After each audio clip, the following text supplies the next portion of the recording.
ready to launch your website for free in minutes, without any complicated hosting setup.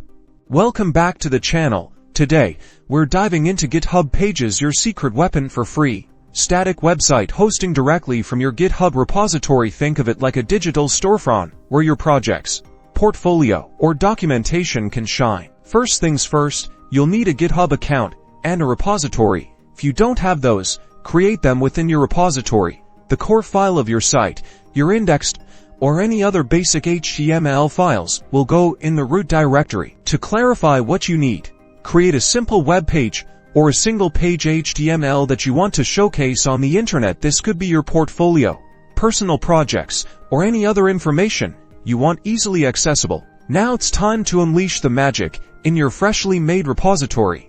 Click on the Settings tab, scroll down and to the left on the Settings, go to Pages. Within the Pages section, you'll find the option to configure GitHub Pages. Select the branch and, if you have one, the folder where your website files are located mostly will likely be the root directory. After that, click Save. GitHub will then build and deploy your website. This can take a few minutes, so be patient. Finally, once the build is complete, GitHub will provide you with a URL that's your website address.